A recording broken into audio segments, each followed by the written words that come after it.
Très, très content de vous accueillir ici. Surtout que je sais que parmi vous, il y a vraiment des fidèles de chez fidèles.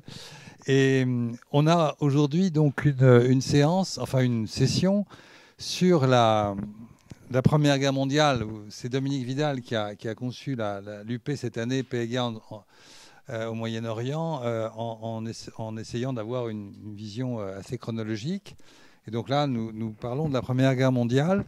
Et en fait, je n'ai aucune raison d'être là, parce que je ne suis pas historien, mais ils m'ont demandé de faire une présentation un peu générale. Donc je suis là quand même, en tant que généraliste, politiste, mais cet après-midi, vous aurez des historiens, des vrais, qui vont faire un focus sur un certain nombre de sujets. Autrement dit, l'idée de la journée, c'est ce matin une réflexion un peu générale, mais quand même avec quelques éléments précis. Et puis ensuite, on va faire deux focus. L'un sera fait par Fabrice Monnier tout à l'heure, à 2h moins le quart, 2h, sur la Mésopotamie. Il a écrit un livre que je trouve absolument magnifique, vraiment sur la période de 1916. C'est un spécialiste de l'Empire ottoman. Il a fait un bouquin sur Atatürk qui est remarquable. Et puis ce bouquin sur la Mésopotamie 1916. C'est passionnant parce que ça montre justement ce qu'étaient les batailles, les grandes batailles dans cette région à ce moment-là. Et puis après, Dominique Vidal, qui lui aussi est journaliste et historien, fera un focus sur la Palestine. Donc le plan de la session, c'est une vision un peu globale avec quelques éléments de réflexion, puis ensuite un focus sur la Mésopotamie et un focus sur la Palestine. Alors, moi, je suis donc le généraliste de service et je voudrais non pas donc faire semblant d'être historien, mais plutôt essayer de réfléchir à quelques questions. J'ai pas mal travaillé là-dessus en généraliste avec différents bouquins sur les frontières et sur l'invention du Moyen-Orient. Et je voudrais essayer de mettre en avant peut-être trois idées et développer trois idées. Je vous ai distribué la carte que vous avez projetée ici. J'avais fait un topo il y a quelque temps sur les frontières. Donc il y a une vidéo déjà avec des cartes sur les frontières. Je ne vais pas la reprendre, ça serait ridicule. Il suffit d'aller la voir. Et donc là, c'est une carte de synthèse qui permet, vous voyez, à gauche, c'est ce que je vais évoquer sur l'Empire ottoman, les accords Sykes-Picot, la création de la Turquie et de l'Arabie saoudite. Et puis à droite, ce sont les frontières contemporaines, avec en plus, en haut à droite, quand on parlera du traité de Sèvres, vous avez la réalité politique entre ce qui s'est passé, ce qui devait se passer par le traité de Sèvres, dont on parlera, et la réalité que les armes ont permis d'assumer avec, pour finir, le traité de Lausanne. Donc vous avez dans ces deux cartes, au fond, toute l'histoire du Moyen-Orient entre 1914 jusqu'à 1923. C'est une double carte qui est tout en bleu, comme vous le voyez ici. Mais bon, c'est pas grave, ils vont réparer ça.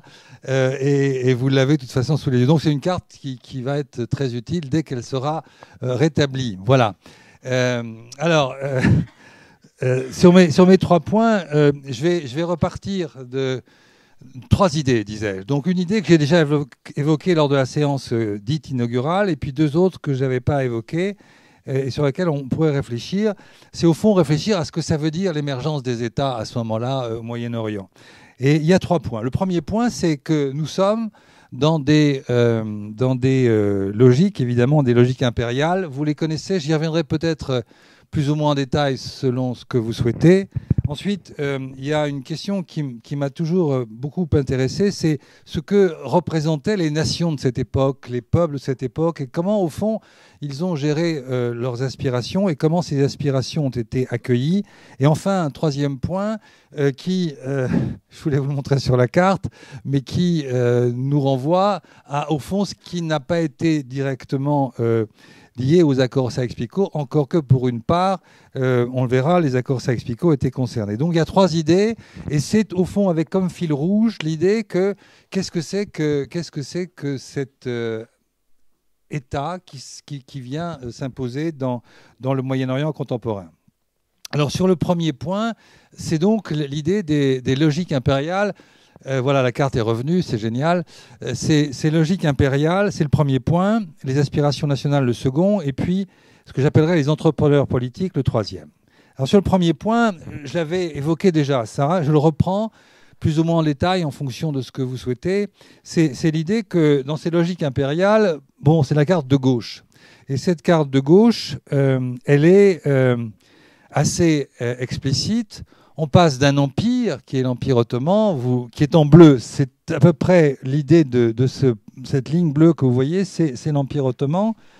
Avec tout de même une imprécision, c'est que nous sommes dans un empire, comme on l'avait évoqué la dernière fois, je ne sais pas si vous vous souvenez, la notion de souveraineté n'est pas la même selon les régions. Autrement dit, il y a des souverainetés effectives, d'autres qui le sont moins. Et en particulier, la ligne bleue ne passe pas au cœur de l'Arabie, alors même qu'il y avait tout de même une souveraineté nominale de l'Empire ottoman, en tout cas pour certaines des parties de cette Arabie, puisqu'à un moment donné, il y a eu un accord entre l'Empire ottoman et Ibn Saoud. Mais enfin, globalement, ça vous donne la géographie, en quelque sorte, de cet Empire ottoman.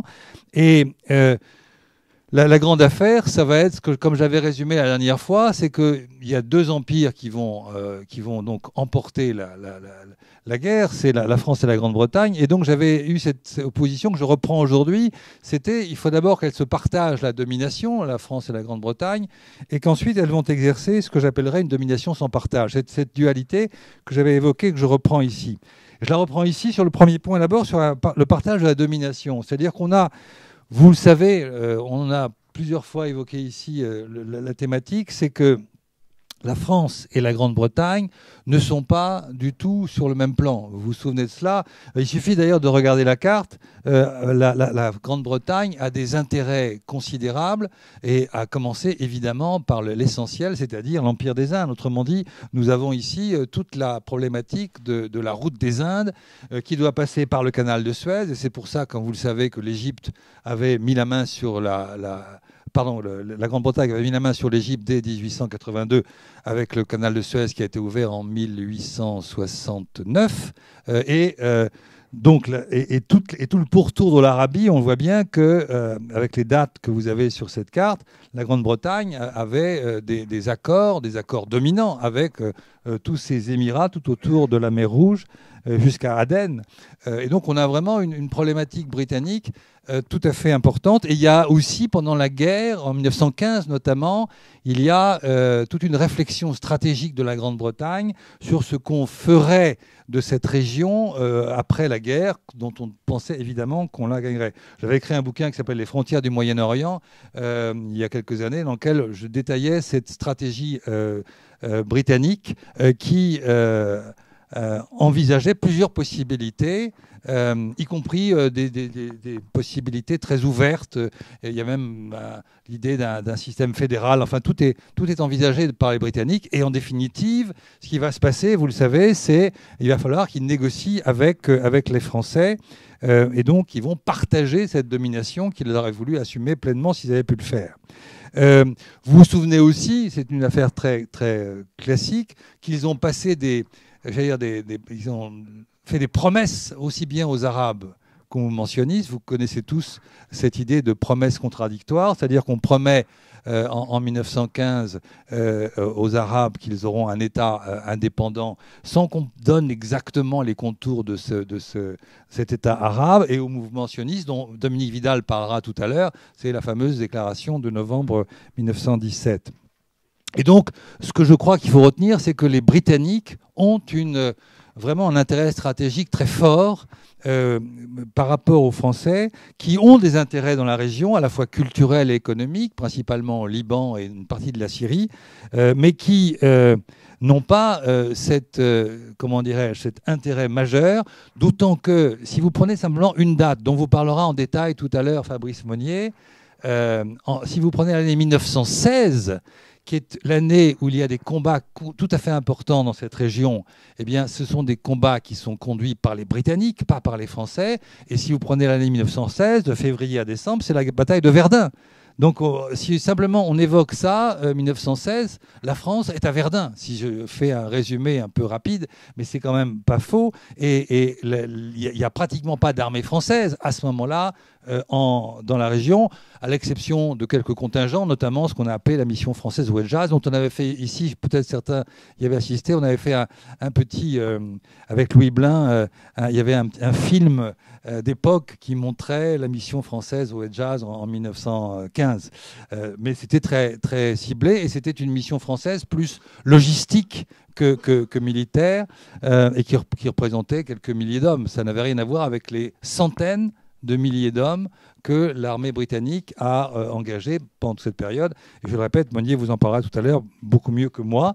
Il y a des batailles qui sont engagées en Mésopotamie, et il y a des batailles qui sont engagées aussi en Palestine, au départ de l'Égypte. Si vous regardez la carte, les troupes britanniques arrivent pour la Mésopotamie par Bassora, et elles arrivent par l'Égypte pour l'offensive qui va conduire en Palestine jusqu'à Jérusalem. Et il y a une date à retenir de la victoire, qui est une victoire britannique, et ça c'est vraiment très important, c'est mars 17 et décembre 17, c'est-à-dire 1917.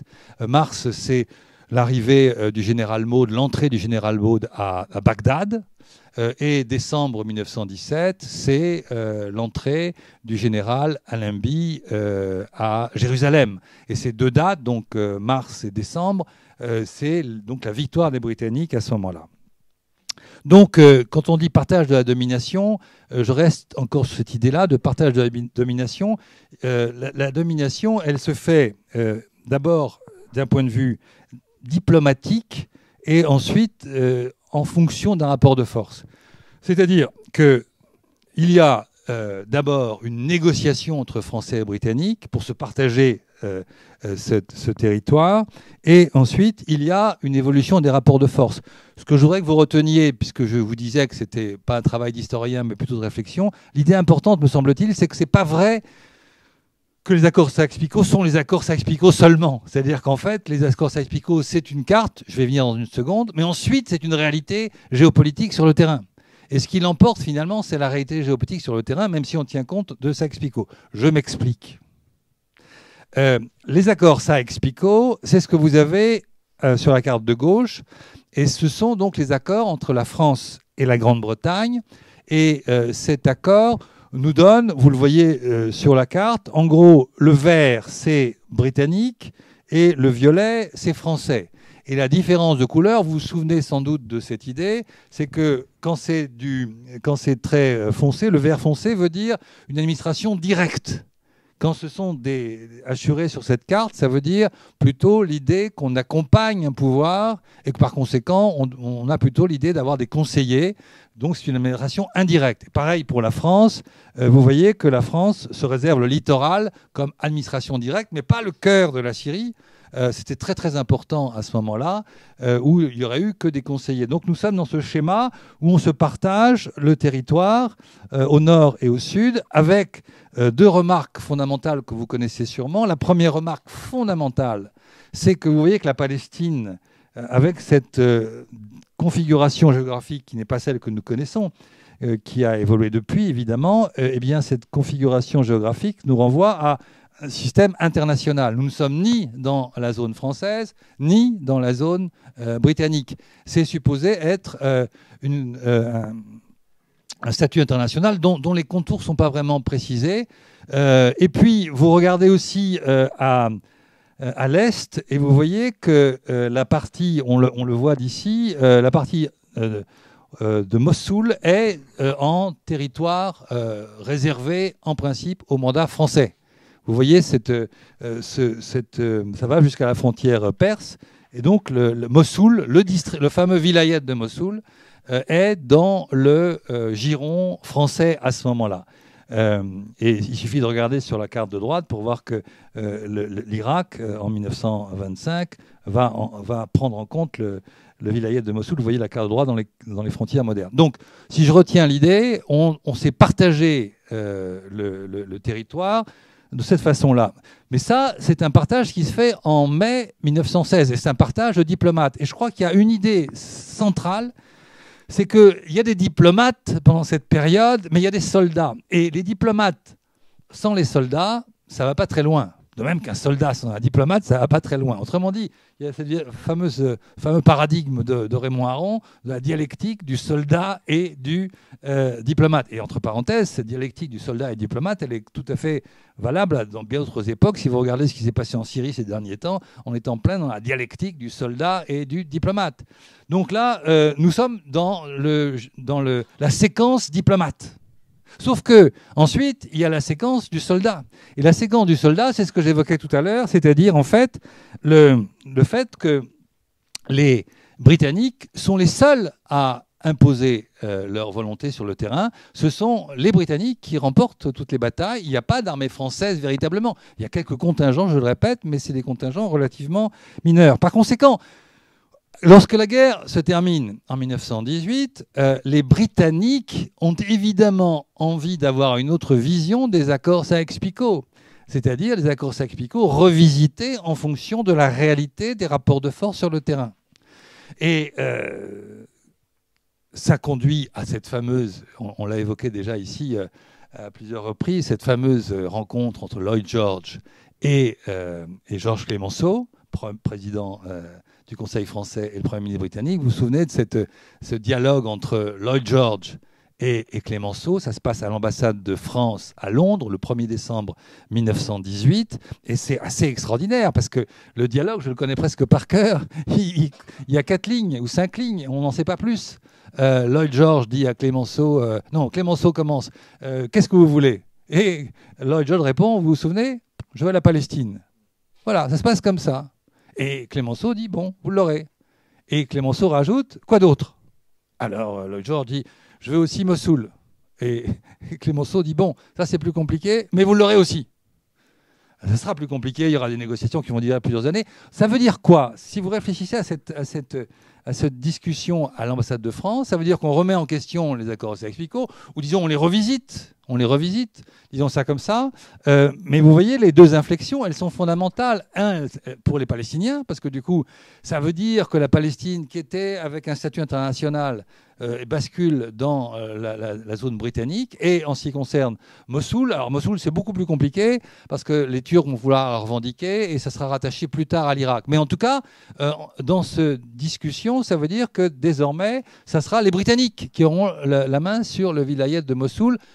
Après, ils devront négocier avec les Turcs via la Société des Nations pour finalement, après un arbitrage de la Société des Nations, obtenir en 1925 que le vilayet de Mossoul soit effectivement rattaché à l'Irak. Mais en 1918, le 1er décembre 1918, les Français lâchent, sous réserve de quelques compensations d'ordre pétrolière. Bon. Donc, les accords, le partage, quand je vous disais le partage de la domination, c'est donc d'abord en 1916, puis en 1918, si on veut être complet.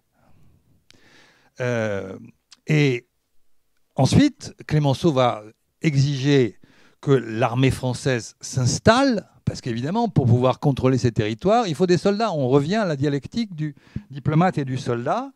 Et les soldats vont arriver à l'automne, en novembre 1919. Il y aura un accord entre Lloyd George et Clemenceau. Et au terme de cet accord, eh bien, les Français remplacent les Britanniques dans les zones qui sont celles qu'on vient d'évoquer, avec le fait que c'était revisité en 1918. Et c'est ce qu'on appelle la relève. Je crois vous l'avoir dit dans un autre moment, il y a des petits films de l'époque qui montrent les soldats français qui sont pour l'essentiel maghrébins et africains, sénégalais, qui remplacent des soldats qui sont, eux, indiens. Ce sont des armées coloniales. Donc à partir de novembre 1919, il y a des troupes françaises, quelques dizaines de milliers, 30 à 40 000 hommes. Même ça, 30 à 40 000 hommes, comparé aux centaines de milliers d'hommes britanniques, c'était peu de choses. Bon voilà, donc ça c'était le premier point, j'en ai 15 comme ça. Donc ça c'est le premier point, c'était donc le partage de la domination. Et le partage de la domination, je résume en une phrase, les diplomates se mettent d'accord sur une carte, mais ensuite on revisite en fonction des rapports de force sur le terrain. Suis-je clair? Donc ça, c'est Ensuite, le deuxième point de ces logiques impériales, c'est une fois que qu'on a abouti à ce partage de la domination, l'autre volet, vous vous souvenez de ce que j'évoquais, c'était la domination sans partage. C'est un jeu de mots, mais c'est un jeu de mots qui correspond à la réalité. C'est-à-dire qu'une fois qu'ils se sont mis d'accord, eh bien, les Français de leur côté, les Britanniques de l'autre, vont exercer une domination sans partage. C'est-à-dire qu'ils feront à peu près ce qu'ils veulent, bien que, comme vous le savez, on a, du point de vue juridique et du point de vue international, bricolé une formule. On a bricolé la formule des mandats. C'est-à-dire qu'on a inventé une formule qui était dans le texte de l'ASDN, dans l'article 22 du pacte de l'ASDN qui date de 1918.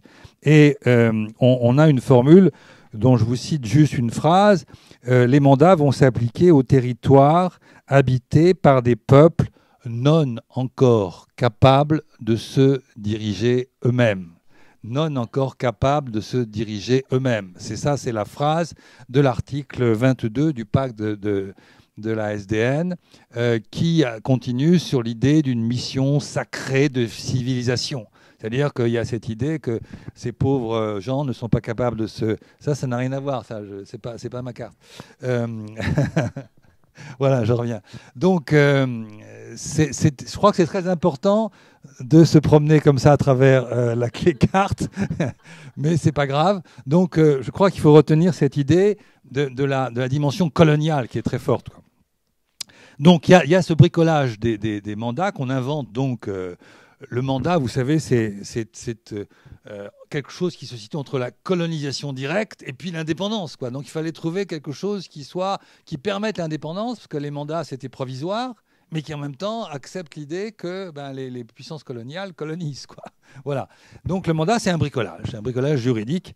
Et étant entendu qu'à la même époque, il y a les mêmes problèmes qui se posent pour l'Europe, mais pour l'Europe, avec le démantèlement de l'Empire austro-hongrois, on ne va pas parler de mandat. Ça sera parce que eux, là, on va considérer que ce sont des peuples qui sont capables de se gouverner eux-mêmes. Enfin, vous voyez, il y a cette logique-là.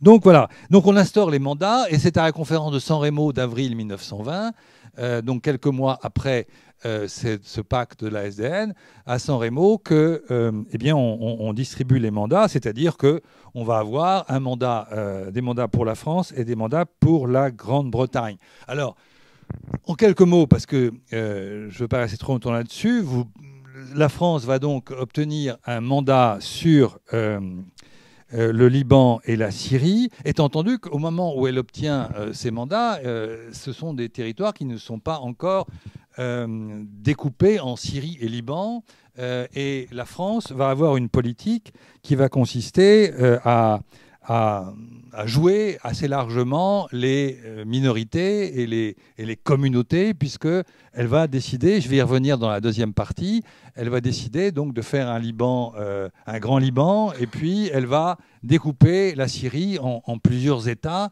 qui seront réunis plus tard en un seul pour devenir la Syrie.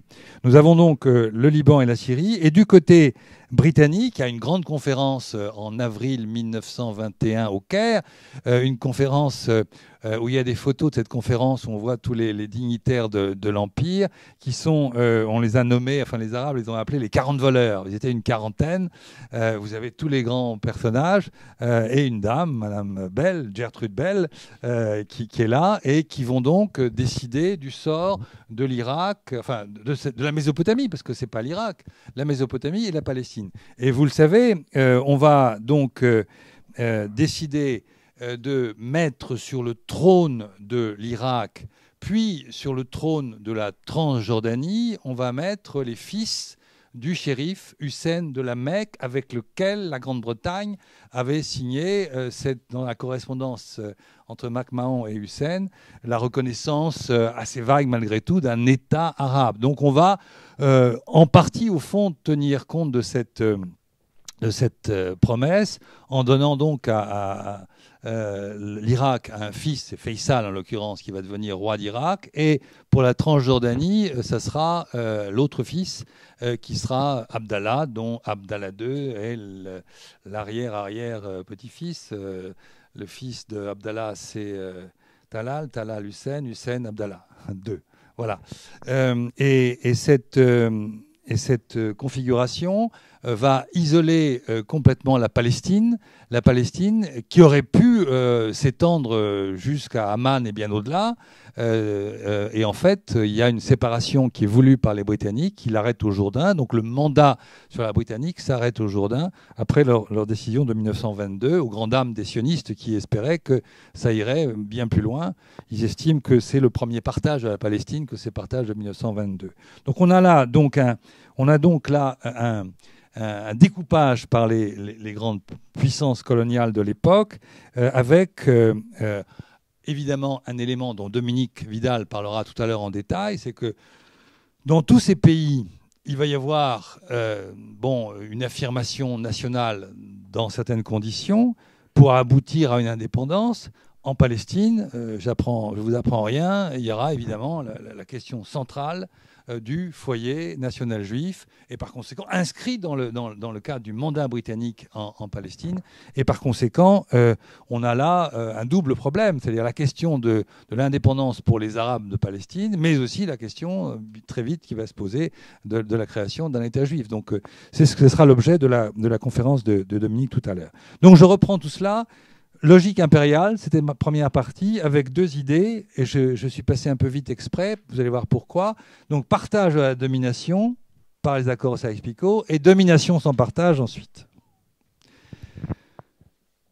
Alors, deuxième grande idée que deuxième idée que je voudrais évoquer, c'est les aspirations nationales. C'est, au fond, bon, là, on a fait un tour rapide de cette logique impériale, qui est une logique de domination, évidemment. On veut aller dominer ces territoires, on se partage la domination, et après, on l'exerce sans partage. Donc, la deuxième idée, ce sont les aspirations nationales. Et ça, je voudrais rester un peu plus longtemps, enfin, tout petit peu plus là-dessus. Les aspirations nationales, qu'est-ce que ça veut dire et quelles questions ça peut poser? Et je crois que ça éclaire pas mal de choses, me semble-t-il en tout cas. En ce qui concerne d'abord quand je parle des aspirations nationales, je voudrais distinguer deux choses. Et je vais évoquer ça en deux points. Le premier et le second. Le premier point, c'est discuter et réfléchir sur les élites qui sont à la conférence de Paris. Je voudrais vous dire quelques mots sur ces élites qui sont sur les délégués qui viennent à la conférence de Paris de 1919. Donc on revient un petit peu en arrière pour voir un peu qui étaient ces gens-là et qu'est-ce qu'ils voulaient. Et puis deuxième idée, c'est que ces hommes ou d'autres vont revenir ensuite dans leur pays et il y aura des révoltes. Puisque précisément on n'aura pas obtenu ce qu'on voulait, et dans ces révoltes seront toutes écrasées. Donc si je retenais deux idées, je dirais, il y a des élites qui sont là, qui représentent leur peuple à Paris, et qui sont plutôt isolées, et ensuite il y a des révoltes qui sont largement écrasées. Voilà mes deux idées. Élite isolée, révolte écrasée.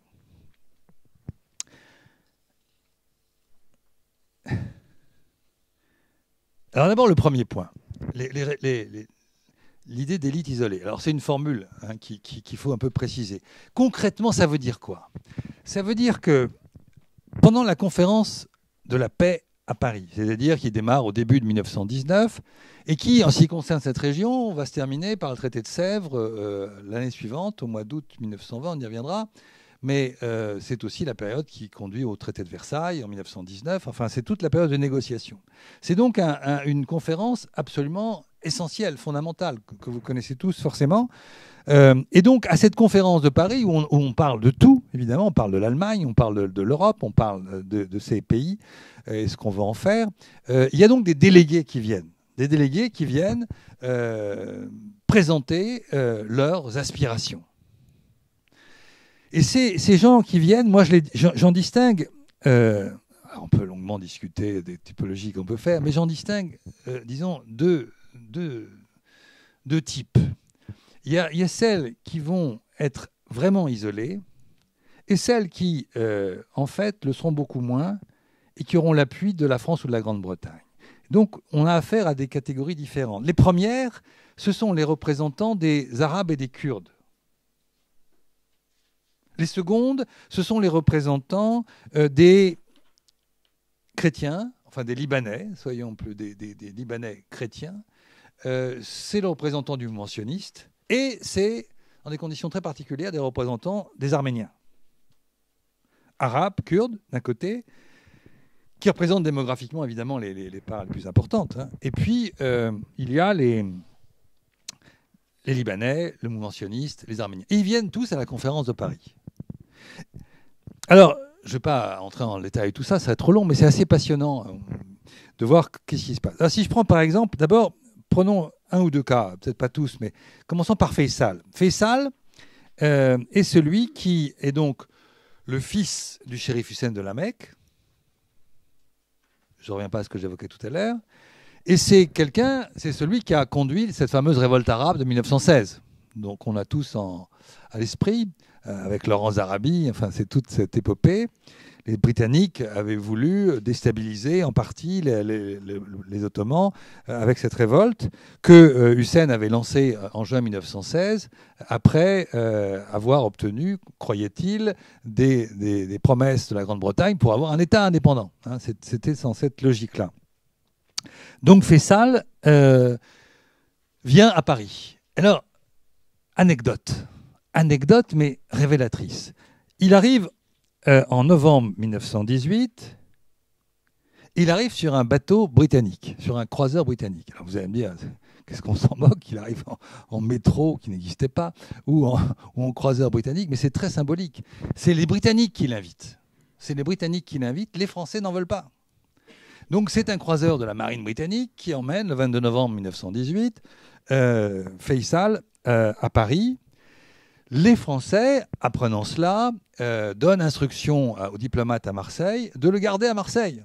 C'est une anecdote, mais elle est extrêmement significative. C'est-à-dire que les Français ne veulent pas le voir à la conférence de Paris. Et finalement, bon, après tout un périple, il arrive quand même à Paris.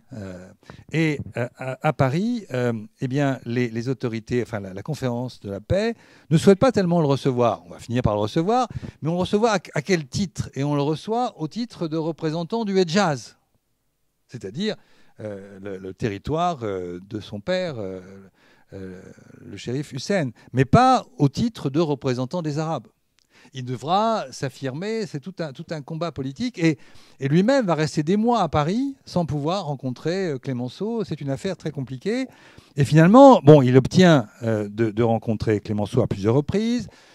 Finalement, ça ne se passe pas si mal. Alors là, je fais beaucoup de raccourcis, mais il y a un accord secret avec Clémenceau en janvier 1920. Donc finalement, Faisal est sur une posture de compromis où il accepte le mandat dans des conditions très particulières, en espérant ensuite que ça débouchera rapidement sur un État indépendant. Mais ça reste un accord secret qui sera tout à fait, comment dirais-je, oublié avant même que l'encre ne sèche.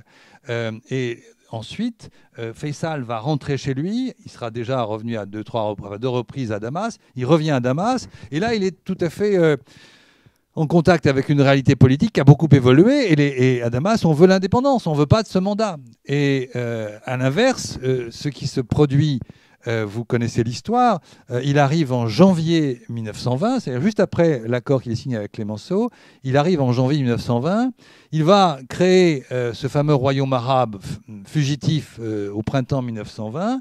Et en juillet 1920, il est chassé, littéralement chassé, par les armes à la bataille de Meïsaloun. C'est-à-dire que l'itinéraire de Faisal, qui vient pendant plusieurs mois à Paris pour discuter, pour essayer d'obtenir un certain nombre de choses, de compromis, qui finalement obtient quelque chose de Clémenceau, mais Clémenceau quitte le pouvoir en même moment, en janvier 1920.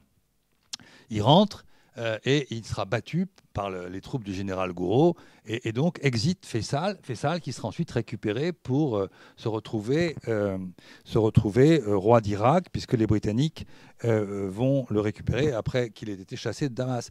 Mais on a vraiment un bon exemple. Voilà quelqu'un qui voulait, et quand on lit ce qu'il disait à la conférence de Paris, qu'est-ce qu'il voulait? Il voulait l'indépendance.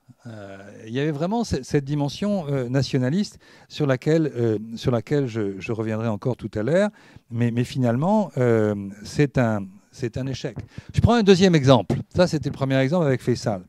Le deuxième exemple, c'est Sherif Pacha. Alors, Sherif Pacha, c'est un général kurde, et c'est lui qui représente les Kurdes à Paris. Alors, c'est une histoire tout à fait passionnante que celle de Chérif Pacha, parce que c'est quelqu'un qui vient d'une famille qui avait des responsabilités tout à fait importantes dans l'élite ottomane. Il est donc ottoman. Et puis, bon, son parcours personnel, sa rupture avec les jeunes Turcs fait qu'il se retrouve à Paris et finalement, il va devenir le porte-parole des Kurdes. Et il y a cette double appartenance, à la fois ottomane, mais finalement kurde.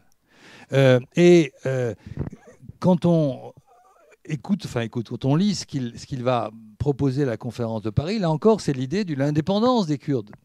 Et il est totalement isolé. Il est totalement isolé parce que finalement, il n'a pas de soutien à Istanbul, il n'a pas de soutien dans le Kurdistan irakien, il n'a même pas véritablement de logistique à Paris. Il est avec quelques amis qui le soutiennent. Et il finit par démissionner. Et on voit bien qu'il y a à la fois cette idée, et je vais y revenir aussi, d'une ambition nationale, et en même temps, il n'y a pas du tout les conditions de la structuration d'un mouvement national qui aurait permis de l'aider. Même si, on le verra tout à l'heure aussi, en définitive, les Kurdes auront quelque chose dans le traité de Sèvres, mais ça sera balayé par les événements. Donc, si on fait l'itinéraire de ces personnages, de ces deux personnages, on voit bien qu'ils sont accueillis et sont, au fond, marginalisés, isolés. Et ils n'obtiennent pas, loin s'en faut, ce qu'ils veulent. Par contre, c'est la deuxième catégorie de délégués. Ce sont les délégués qui viennent du Liban et puis les délégués du mouvement sioniste. Et là, on est dans des logiques tout à fait différentes. Ceux-là, ils arrivent avec le soutien de Paris ou le soutien de Londres, clairement. Ce qui était ni le cas de Faisal, ni le cas de Chérif Pacha. Et là, la délégation, ou plutôt les délégations libanaises, il y en a plusieurs qui viennent à Paris, eh bien, elles obtiennent ce qu'elles souhaitent. Et ce qu'elles souhaitent, c'est évidemment le Mont Liban, mais le Mont Liban comme base avec la mer et la terre, c'est-à-dire d'un côté avoir un accès à la mer, avec Beyrouth notamment, et puis avoir accès à la terre, c'est-à-dire à des terres agricoles, et en particulier à la plaine de la Bekaa, ce qu'ils obtiendront. La délégation libanaise, finalement, obtient ce qu'elle souhaitait, d'autant plus qu'elle ne voulait en rien être liée par Faisal. Il y a des formules dans les textes de la délégation libanaise qui sont très méprisantes à l'égard des Syriens. Ces Syriens qui ne sont pas comme nous, qui n'ont pas la même culture que nous. Enfin, il y a des textes vraiment assez méprisants. Et puis du côté, du mouvement sioniste, là encore, ça sera Dominique Vidal qui vous en parlera tout à l'heure, mais l'idée c'est qu'on a un personnage qui est un personnage très important de l'organisation sioniste mondiale, qui est Chaim Weizmann. Et Chaim Weizmann va négocier un territoire pour le mouvement sioniste. Il n'aura pas ce qu'il veut en termes territoriaux, pour plein de raisons, c'est compliqué, ni au nord, ni à l'est. Mais en tout cas, il obtient évidemment l'essentiel, puisqu'il s'arc-boute d'abord sur la déclaration Balfour et sur le gouvernement britannique et sur Lloyd George. Il est souvent à Londres, Chaim Weizmann, avec cette idée que le foyer national juif, l'idée du foyer national juif, sera reprise dans le texte même du mandat britannique. Et ça sera mis en œuvre par Sir Herbert Manwell dès son arrivée en tant que haut commissaire en 1920. Donc on a là deux délégations qui sont des délégations de minorité finalement, mais qui, s'appuyant sur évidemment les grandes puissances, eh bien, obtiennent ce qu'elles veulent. Donc nous sommes dans des registres très différents, qui sont des registres d'intérêt stratégique des grandes puissances. Et puis il y a le cas de la délégation arménienne. Alors la délégation arménienne, plutôt les délégations arméniennes, parce qu'il y en a plusieurs, il y a quelque chose de très émouvant quand on suit. Moi j'ai regardé d'assez près leur pérégrination. C'est quand même des gens qui viennent, enfin c'est les survivants du génocide de 1915, et ils essaient d'obtenir après cette victoire des Alliés qu'ils considèrent quelque part comme la leur, qu'ils auront un État d'Arménie. Et vous avez un mémorandum qui est déposé à la conférence de la paix, qui est un mémorandum extrêmement sobre et digne. Il commence par dire « Nous avons beaucoup souffert, mais sans en faire beaucoup plus. Beaucoup souffert par ces massacres, par ce génocide. Et nous voulons aujourd'hui un État dans les limites à décider par la conférence. Et quelque part, ils obtiennent d'être entendus, mais on va voir qu'ils seront lâchés finalement. Ils seront lâchés, même si dans le traité de Sèvres apparaissent, on verra cela aussi, des articles qui consacrent l'idée d'un État arménien, mais c'est consacré par les diplomates sans qu'il y ait rien en termes d'effectivité pour que ces promesses prennent un contour réel. Nous sommes vraiment dans le déclamatoire. Donc on a donc ces élites qui sont placées sur des plans très différents et qui sont finalement qui se heurtent en dernière instance au pouvoir des dominants. Ça, c'était la première idée sur les élites. Et la deuxième idée, c'était les révoltes. Nous sommes toujours dans la deuxième partie sur les aspirations nationales. Les élites qui sont finalement assez isolées ou instrumentalisées. Et puis deuxièmement, donc, les révoltes. Les révoltes, c'est l'idée que nous avons, après tous ces événements-là, après que les décisions soient prises par la conférence, nous avons des mouvements de révolte en Irak. Nous avons des mouvements de révolte en Syrie. Nous avons un peu plus tard des mouvements de révolte, et une considérable, en Palestine. Il n'y en a pas au Liban. Et pour cause. Mais il y a des mouvements de révolte. Et la comparaison de ces révoltes, qui se situent en 1920, 1925, et ensuite un peu plus tard pour la Palestine en 1936, même s'il y a eu des mouvements de violence avant, on peut dessiner quelques traits communs. Moi, j'en verrais principalement deux traits communs à ces révoltes.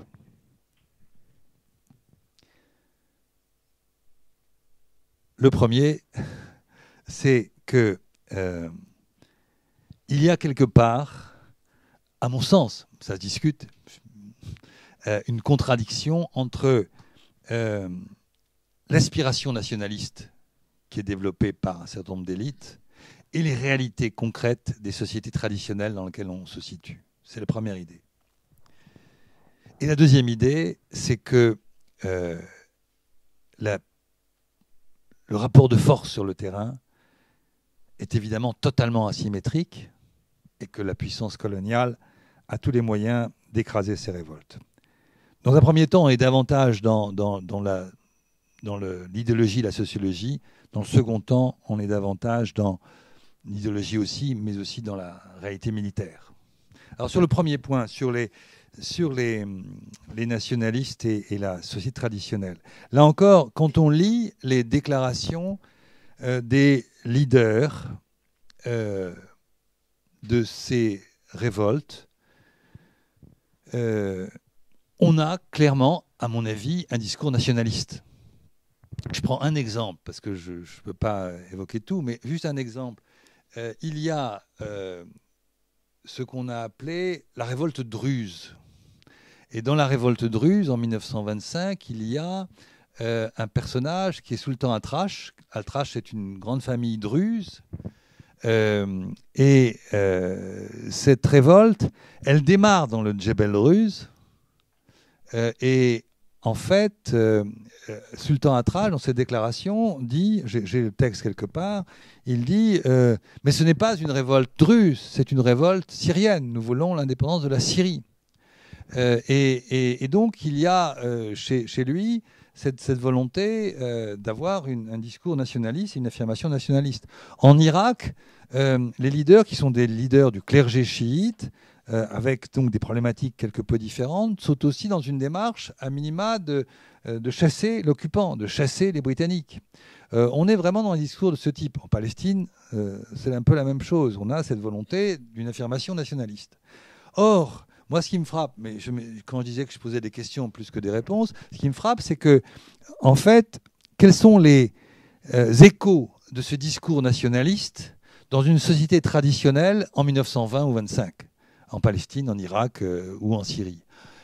On est dans des sociétés traditionnelles qui, au fond, ne relayent pas ou peu ce discours nationaliste pour plein de raisons. Et donc, on sent bien que ce discours nationaliste a du mal à prendre. Il prend parce qu'il y a des mouvements, il y a une lutte armée, je vais y revenir, mais en même temps, cette mobilisation ne déclenche pas une dynamique nationale qui cimenterait tout un peuple, hein, comme ça a pu se faire ailleurs bien plus tard.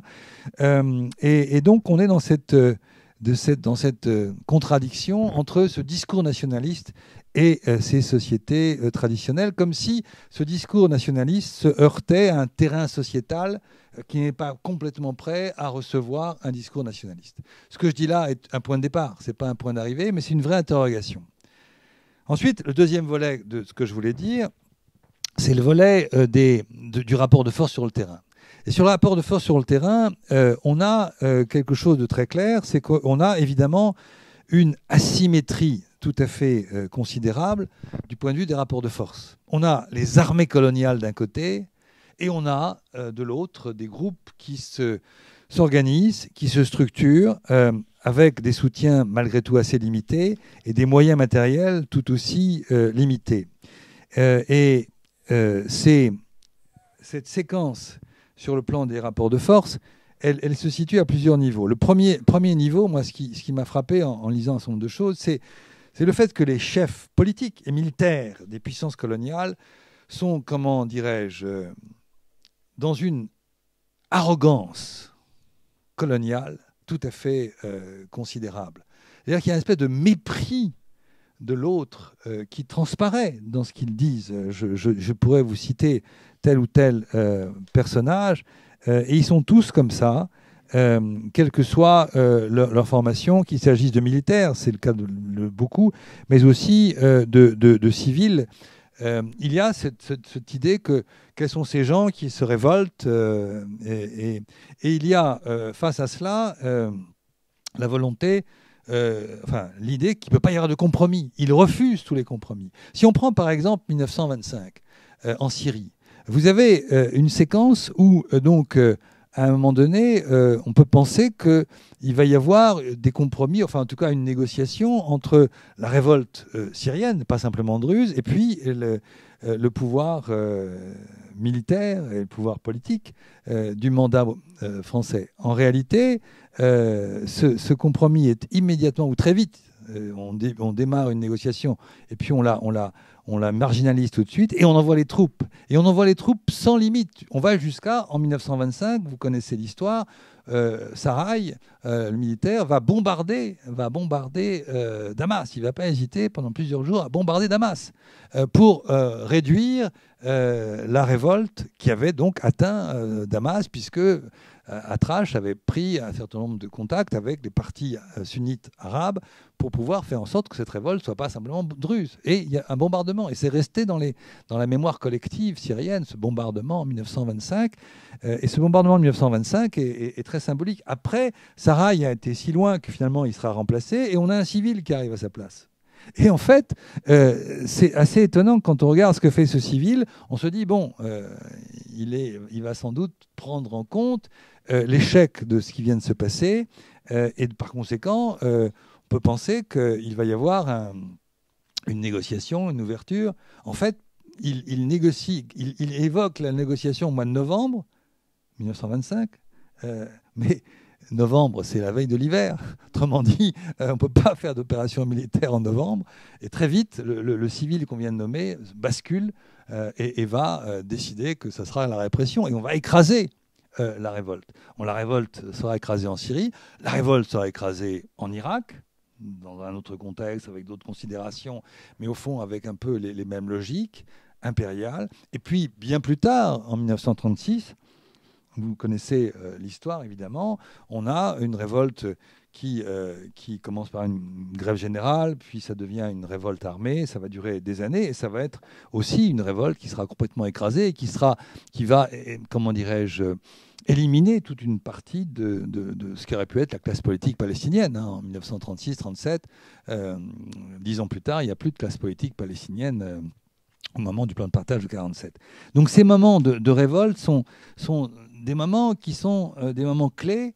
On voit bien que même si le mouvement national n'est pas dans une structuration très forte, il existe et il est écrasé par la colonisation. Et juste une anecdote aussi, enfin une anecdote, un rappel factuel, c'est que les troupes qui vont écraser les Syriens en 1925, eh bien, une partie de ces troupes vient du Maroc, où Abdelkrim a été battu, vaincu. Donc en fait, c'est le même moment.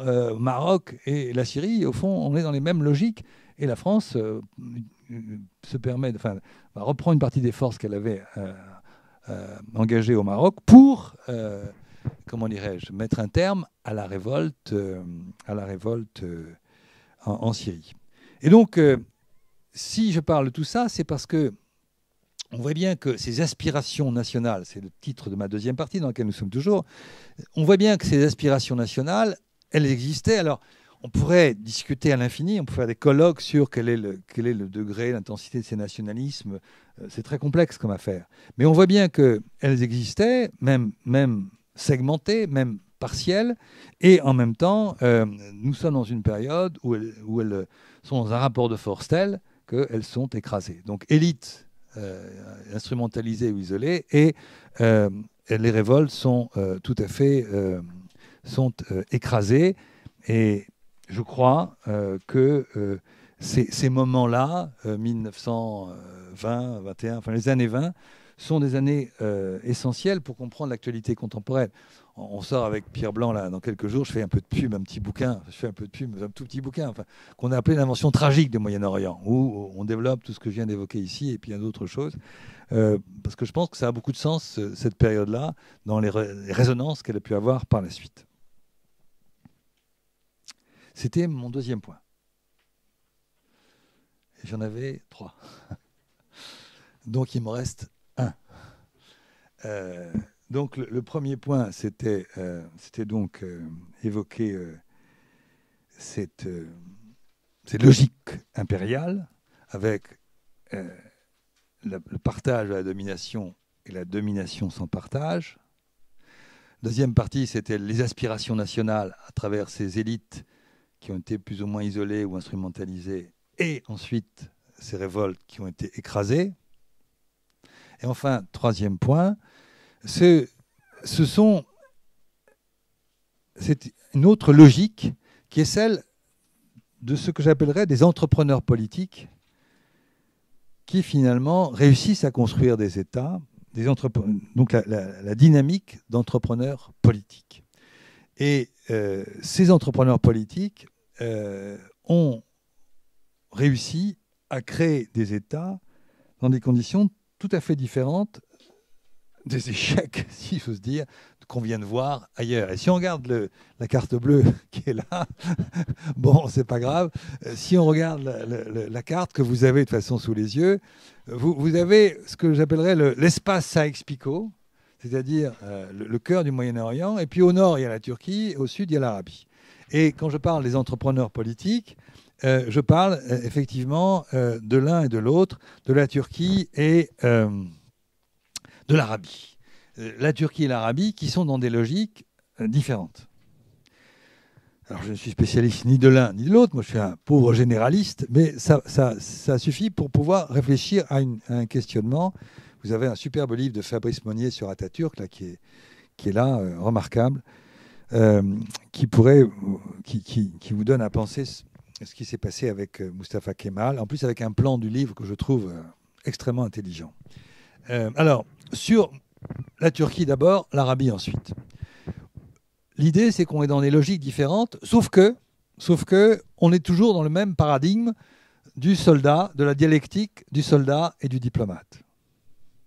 Je crois que cette lecture à travers cette dialectique du diplomate et du soldat, on la retrouve dans les deux premières parties que j'ai évoquées, et on la retrouve aussi dans la troisième, sauf que là, ce sont les entrepreneurs qui sont à la fois des diplomates et des soldats, si je prends les formules.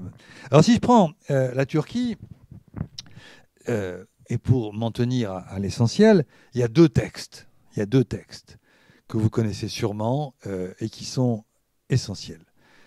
Deux traités.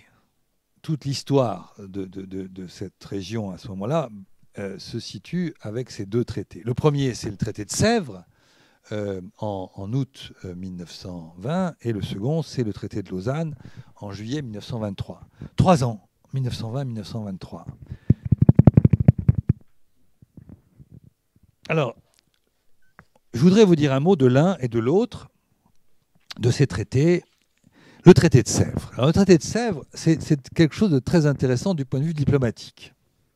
C'est donc l'aboutissement du travail des diplomates qui avait commencé en 1919 et qui se mettent finalement d'accord sur les grandes lignes en août 1920. Et c'est un traité qui doit faire 440 problèmes, 440 articles, enfin plus de 400 en tout cas. Et c'est un peu, comment vous dire, c'est presque un peu l'équivalent du traité de Versailles vis-à-vis de l'Allemagne. Je veux dire par là que le traité de Versailles par rapport à la Turquie, on peut le comparer au traité de Versailles par rapport à l'Allemagne. Autrement dit, un traité qui écrase. Le traité de Versailles exigeait des réparations, exigeait des sanctions de l'Allemagne. Enfin, c'est un traité extrêmement dur à l'égard de l'Allemagne. Eh bien, d'une certaine façon, le traité de Sèvres contient des dispositions qui sont vraiment terribles pour la Turquie. Alors après, on peut discuter si c'était pertinent ou pas, c'est pas mon sujet. Mais voilà. Et donc, la Turquie, sur le plan territorial en particulier, eh bien, elle est complètement réduite. Vous avez la carte sous les yeux. Vous le voyez ici, sur la carte de droite, on le voit bien. Ce qui est assuré, c'est ce qu'il y avait en principe dans le traité de Sèvres. Et il restait finalement que le cœur de la Turquie sur le plan territorial. Et vous avez une série d'articles qui vont, comment dirais-je, amputer la Turquie partout, soit en donnant ses territoires ou en promettant ses territoires aux uns ou aux autres, soit en soumettant d'autres parties du territoire à un statut qui fait que les Turcs n'en auraient plus la souveraineté, en particulier en ce qui concerne les détroits. Donc vous avez les détroits qui sont sous contrôle international, vous avez la région de Smyrne qui est sous contrôle grec, on envisage un État arménien et un État kurde. C'est vraiment, on va dépecer cette Turquie dans le traité de Sèvres. Et le traité de Sèvres, c'est le reflet finalement de la défaite des Turcs. Vous avez une photo que moi j'aime beaucoup qui se passe dans la salon d'honneur de Sèvres, où il y a tous les délégués qui sont présents, occidentaux et les autres. Puis vous avez le représentant de l'Empire ottoman qui s'avance et qui signe sur une petite table devant les délégués assis. Sauf que pour s'avancer, à un moment donné, pour signer, il faut se baisser. Donc on a cette image très symbolique de l'Empire ottoman qui s'incline, et qui n'a pas d'autre solution, apparemment, que reconnaître sa défaite. En tout cas, c'est cette image. Et donc, dans ce traité de Sèvres, j'en ai ici quelques extraits, je ne vais pas tous vous les lire, mais on prévoit, par exemple, dans l'article 62, vous l'avez sur Internet, si vous cherchez texte du traité de Sèvres, vous trouverez ça très facilement. L'article 62, je vous cite les articles comme ça, si vous avez envie d'aller plus loin, vous pourrez les lire. L'article 62, c'est celui qui prévoit la possibilité qu'il y ait un État kurde, 62, 63, 64. Donc l'idée d'un État kurde, alors c'est très compliqué cette affaire, je ne vous fais pas le récit, mais ça nous conduit à cet article qui évoque, et évidemment les Kurdes, même encore aujourd'hui, parlent de l'article 62, 63, 64 du traité de Sèvres. On nous avait promis un État kurde, et en 2017, nous ne l'avons toujours pas. Il y a tout un topo sur Smyrne, qui est à ce moment-là sous contrôle grec, avec les Grecs orthodoxes. Et puis, nous avons tout un texte sur l'Arménie. L'Arménie, c'est l'article 88. Et voilà ce que là, je peux vous le lire parce qu'il est très court. La Turquie déclare reconnaître, comme l'ont déjà fait les puissants alliés, l'Arménie comme un État libre et indépendant. Alors après, les articles suivants évoquent la question des frontières de l'Arménie Et ces frontières devront être arbitrées, parce que c'est très compliqué, notamment à l'égard des Kurdes, par les États-Unis. Il est prévu dans le texte même du traité que c'est le président des États-Unis qui va dessiner les frontières, ce qu'il fera assez vite, mais sans que ça donne aucun résultat, puisque on va y venir tout de suite. Mustafa Kemal, évidemment, va récuser tout cela. Ensuite, vous avez dans les articles 94 et suivants, vous avez des dispositions sur la Syrie, la Mésopotamie, la Palestine. Donc, si vous avez ça vous intéresse, vous allez jeter coup d'œil. Ça vaut le coup de relire ces articles parce que ça montre à quel point on imaginait à ce moment-là, enfin, on prévoyait un Moyen-Orient qui serait, pour le moins, très différent de celui que nous connaissons. Il y aurait un État...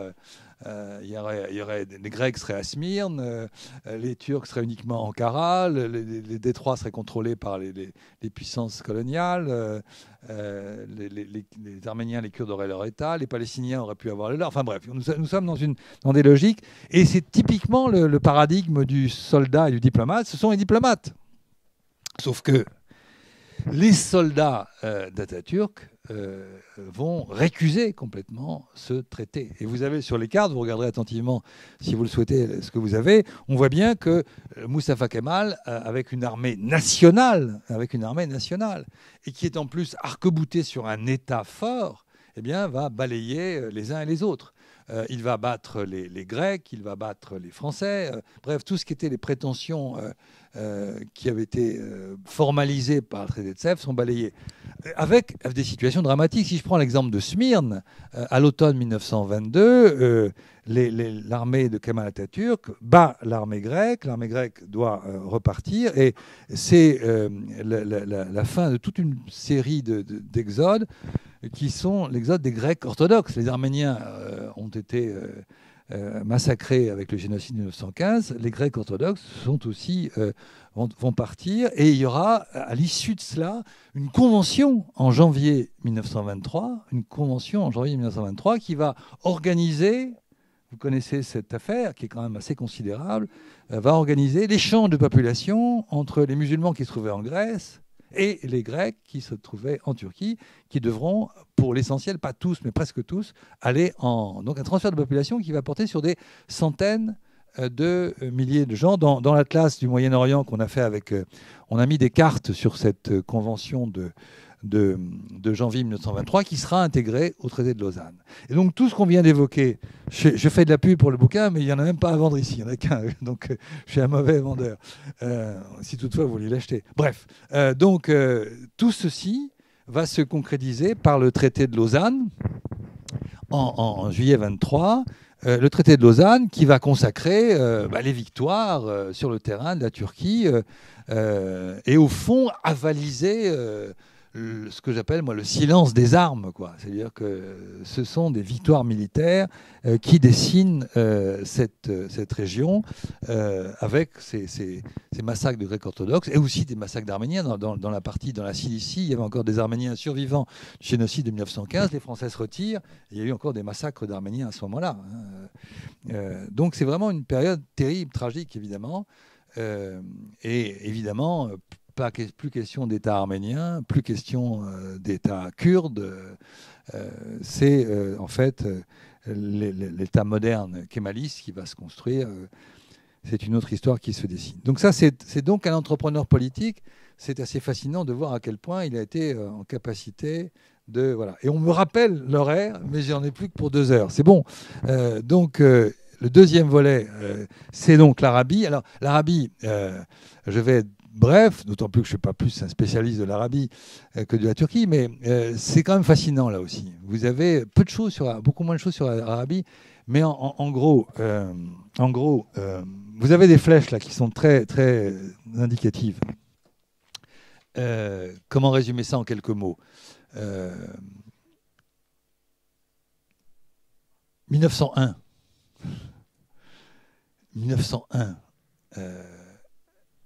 Les Saouds sont au Koweït.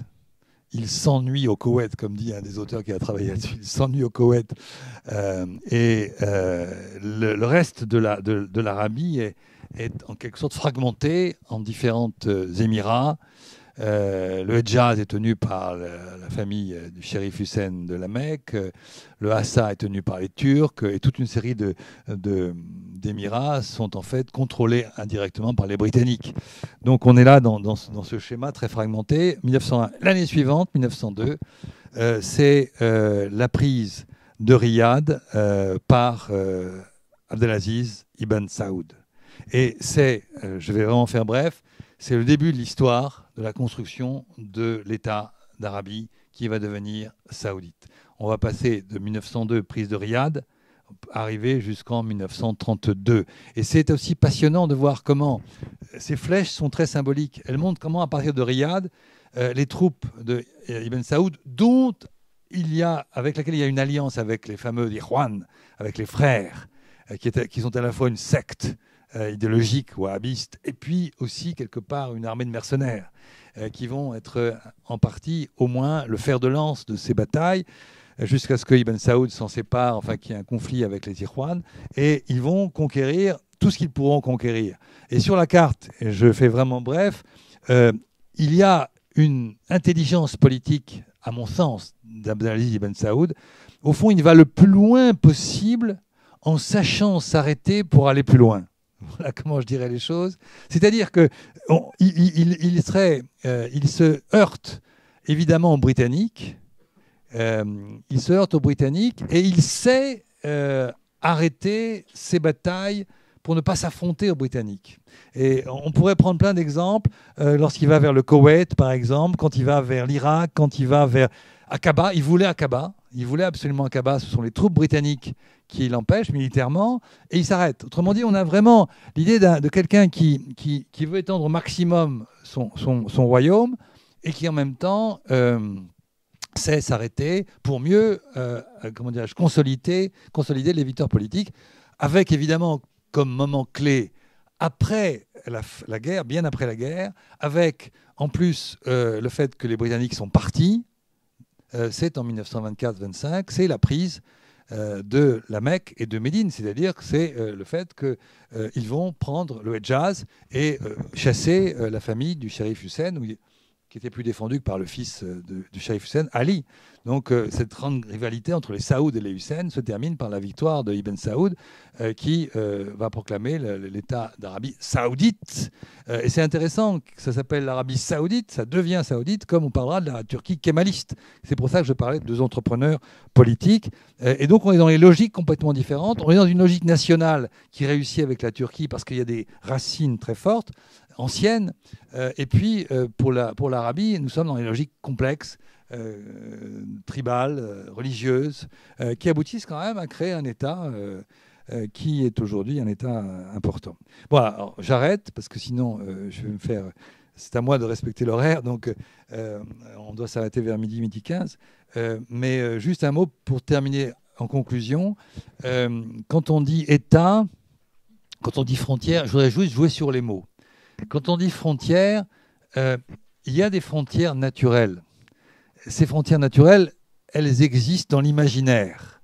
Mais il n'y a pas de frontières naturelles, bien entendu. Mais ce qui est très intéressant, c'est que dans les textes que j'ai brièvement évoqués, beaucoup de leaders parlent des frontières naturelles, qui sont les frontières telles qu'ils les pensent dans leur imaginaire national.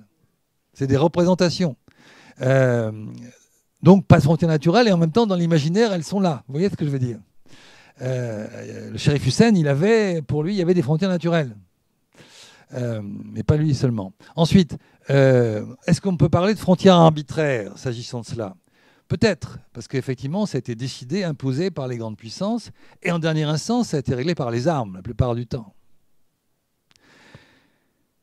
Mais ce qui compte, au-delà de l'imaginaire, de ces frontières naturelles qui n'existent pas, sauf dans l'imaginaire, ce qui compte, au-delà de l'éventuel arbitraire de ces frontières, c'est la réalité de la construction qui peut s'opérer dans les cadres territoriaux qui ont été dessinés. Ce que je veux dire par là, c'est que ça ne sert à rien de dire « Ah, c'est des États artificiels ». Ce n'est pas vrai. Ce sont des États qui ont été créés comme ça, dont les territoires sont ce qu'ils sont, et qu'ensuite, la grande question, c'est de savoir s'il y a pu y avoir des constructions nationales. Et ça, c'est un sujet en soi. Est-ce qu'il y a eu une construction nationale réussie, achevée au Liban, en Syrie, en Irak, etc. C'est la question qu'on peut se poser. Est-ce qu'il y a une construction nationale achevée en Turquie? Sans doute, peut-être. Vous voyez la question. Je crois simplement, et je termine là-dessus, qu'il ne faut pas, surtout pas, à mon avis, dire trop facilement, parler d'État-nation. Beaucoup de gens, même des spécialistes, parlent d'État-nation. Je crois qu'il faut parler d'État, tout simplement. Et ensuite, se poser la question de savoir si ce sont des États-nations, si ce sont des États plurinationaux, si ce sont des États sans nation. Je veux dire qu'il ne faut pas accoler automatiquement État et nation, surtout dans ces contextes-là. Il faut poser la question, il y a un État, oui, il y a un appareil, on pourrait essayer de le définir. Et ensuite, il faut se poser la question de l'adéquation de sa population à l'égard de cette machine qui est la machine étatique. Et ça pose plein de questions. Voilà. Donc, je m'arrête là. Il nous reste un bon petit quart d'heure, 20 minutes pour des questions, puisqu'après, vous recommencez à 2h moins le quart. Et voilà. Dima me dit 10 minutes. J'ai 10 minutes. On a 10 minutes. Bon, on va prendre un quart d'heure et puis on s'arrête. Parce qu'après, Voilà. Merci.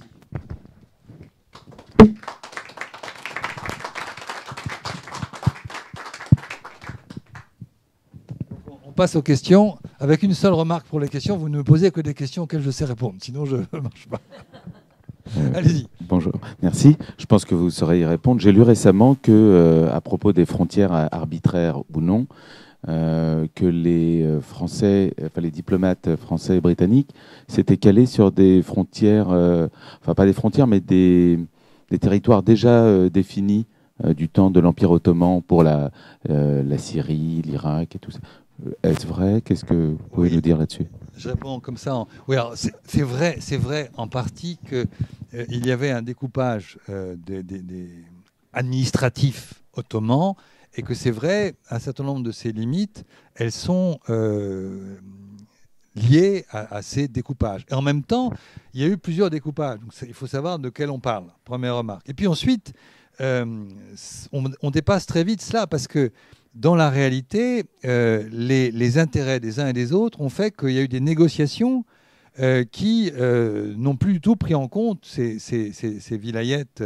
Même si on peut partir, par exemple, pour l'Irak, on parle du vilayet de Bassora, du vilayet de Bagdad, du vilayet de Mossoul, mais dans bien d'autres endroits, il y a d'autres considérations. Je prends un seul exemple qui me paraît important, puisqu'il ne me reste plus que 2 heures. L'exemple de la frontière nord de la Palestine et donc de la frontière sud du Liban, telle qu'elle est aujourd'hui. Les Britanniques tenaient le mandat, donc tenaient la Palestine, les Français tenaient le Liban. Donc la question était de savoir où passait la frontière. Or là, il y avait toute une série de facteurs qui ont joué. Les Britanniques voulaient aller très loin au nord pour prendre le Litanie. Et au fond, ils appuyaient les revendications du mouvement sioniste. En plus, il y avait dans la vallée de Oulé, c'est-à-dire dans le nord de la Palestine, il y avait des colonies juives qui étaient déjà installées à cette époque-là. Et donc, on voulait absolument que ces colonies juives, plus le fait qu'ils aient accès à l'irrigation, eh bien, il fallait aller plus au nord. Les Français ne voulaient absolument pas de cette ligne trop au nord. Et finalement, la décision qui a été prise en 1923, c'est la frontière actuelle. Et vous avez tous en tête, peut-être, sur la carte, on doit la voir, on a cette ligne qui va de la Méditerranée de manière assez horizontale. Et puis tout d'un coup, il y a ce qu'on appelle le doigt de Oulé. Et ce doigt de Oulé, qui est donc aujourd'hui dans le nord d'Israël, et ça correspond au fait que les Français ont fait une concession parce qu'il y avait ces colonies juives qu'on voulait laisser en Palestine. Donc voilà un exemple d'intérêt très, très précis, avec en plus l'idée que dans ces découpages de frontières, on a tué dans bien des endroits les communautés de vie qui existaient auparavant. C'est-à-dire que lorsqu'il y avait ici ou là des vilayettes, ça n'empêchait pas les gens d'être ensemble. Par exemple, si on prend la région de Naplouse était complètement liée à Damas, par exemple. Et tout d'un coup, il y a des frontières qui s'imposent et on ne peut plus circuler de la même façon. Donc en fait, vous voyez, la remarque que vous avez faite, elle doit être beaucoup nuancée. Si on prend l'exemple du vilayet de Mossoul, c'est aussi très compliqué parce qu'il y avait beaucoup d'enjeux. Donc en dernière instance, même si on a pu prendre en compte la dimension que vous évoquiez, en réalité, après, il y avait les contextes et il y avait les rapports d'intérêt très, très, très précis en fonction des endroits. On pourrait prendre aussi l'exemple de la frontière avec l'Arabie, avec le Koweït. C'est des frontières qui ont été liées au rapport de force à un moment donné. Ça n'avait plus rien à voir avec les découpages de l'Empire ottoman. Si je prends le Koweït, par exemple, Ibn Saoud aurait voulu avaler le Koweït. Avaler littéralement le Koweït. Et finalement, les Britanniques s'y sont évidemment opposés, mais ils ne sont pas totalement opposés, parce qu'en réalité, ils ont laissé une partie du Koweït à l'Arabie, telle qu'était dessinée l'émirat. Parce que pour les Britanniques, c'est une manière de calmer la soif de territoire qu'avait Ibn Saoud, et donc lui donner une partie du Koweït permettait ensuite d'essayer de consolider ses frontières, et ainsi de suite. Donc vous voyez, on est à chaque fois dans des problématiques. Je ne vous renvoie pas aux frontières du Moyen-Orient que j'écris, mais on voit bien la complexité dès qu'on est sur des tracés définitifs. En plus, la question des tracés définitifs, il y a d'abord les principes, et ensuite il y a le bornage sur le terrain qui pose encore d'autres questions. Il me reste combien, Dima ? 5 minutes. Est-ce que vous pourriez dire trois mots de la politique de fractionnement en Syrie, de la politique française de fractionnement, ou c'est trop compliqué ? Non, c'est pas compliqué. C'est même central. Je crois que... Alors c'est un vaste débat là aussi, mais c'est vrai que le général Gouraud, qui est donc le haut commissaire français au Levant à partir de 1920, va conduire une politique qui est assez différente de celle qu'aurait imaginé Clémenceau, puisque Clémenceau s'en va en janvier 1920.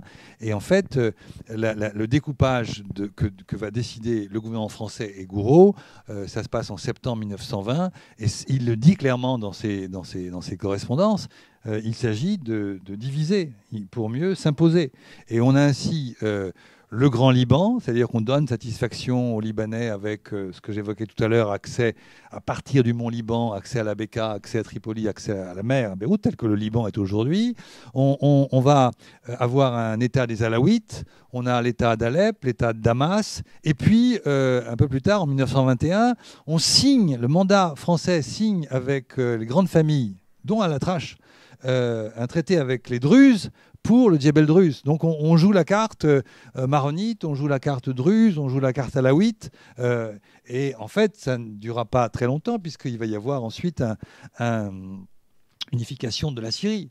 Mais on voit bien cette volonté très claire qui était une volonté de diviser pour régner. Il suffit de regarder la carte telle qu'elle existe en 1920-21, avec après le traité avec les grandes familles druzes, pour voir à quel point c'est une instrumentalisation des minorités, avec en plus le Sanjak d'Alexandrette qui est réservé et qui sera donné par la France à la Turquie en 1939. C'est encore un élément important. Donc ça crée des frustrations tout à fait considérables, et je crois qu'elles existent, elles perdurent d'une certaine manière jusqu'à aujourd'hui, quoi. Encore une question, et puis madame, pour tenir là, parce que je suis sous surveillance. Oui, je ne sais pas, c'est peut-être un peu en dehors du sujet, mais je vois sur la carte que à l'époque où on parlait d'un statut international pour la Palestine, oui, il était question que la Russie était partie prenante. On sait aussi que la Russie revendiquait des territoires dans le nord de la Turquie auxquels elle a dû renoncer, j'imagine, pour les mêmes raisons que les autres pays occidentaux, qu'elle aussi avait des ambitions sur les détroits, etc. Qu'est-ce qu'on peut dire de la façon dont la Russie a pu intervenir dans toutes ces redistributions? Mais je crois qu'il ne faut pas oublier une chose pour ce qui est de la Russie. Tout à l'heure, Dominique... La révolution. Oui, Dominique, oui. C'est-à-dire qu'en fait, les accords Sykes-Picot sont secrets au moment où ils sont signés. Et les Russes sont dedans, les Italiens aussi sont dedans, puisque ça sera complété quelques mois plus tard. Et ce sont les Russes qui vont... la révolution bolchevique de novembre 17 qui va dénoncer ça. Donc en fait, ils ne sont plus partie prenante à partir du moment où ils sont retirés de tout cela. On est dans une autre logique. On passe de l'empire tsariste qui avait effectivement ses revendications à la dénonciation de ce qui avait été accepté par l'empire tsariste et une Union soviétique qui n'aura plus du tout les mêmes logiques. Donc on sort à partir de novembre 17, on n'est plus du tout dans ce cadre-là. Quant au statut international de la Palestine, autant que je puisse savoir, il n'y a jamais eu de précision. C'est-à-dire, on parlait d'un statut international sans qu'on ait vraiment évoqué la façon dont ça va se passer. Ce statut international va être balayé donc par la rencontre Lloyd George, où là les Russes sont complètement out. C'est entre les Anglais et les Français que ça se joue. Et le 1er décembre 1918, c'est donc le moment où ça bascule du côté britannique. On revient, il ne faut pas oublier ça, à l'international quand même à plusieurs reprises. Et on est revenu à l'international avec cette fois-ci des données extrêmement précises. Il faut attendre 1947, parce que dans le plan de partage de 1937, dont parlera sûrement Dominique, on réserve encore Jérusalem et Haïfa pour les Britanniques. C'est-à-dire qu'il y a un État juif, un État arabe, avec une présence britannique qui reste pour Jérusalem. Mais en 1947, vous avez un statut international des lieux saints, avec Jérusalem ville ouverte, avec tout un statut juridique, avec un gouverneur de Jérusalem, enfin tout un dispositif dont on peut rêver qu'il pourrait un jour se mettre en place, car c'était quelque chose de très, très, très intelligent du point de vue politique. Malheureusement, je crains que ça ne soit pas l'heure du jour avant très longtemps. Voilà.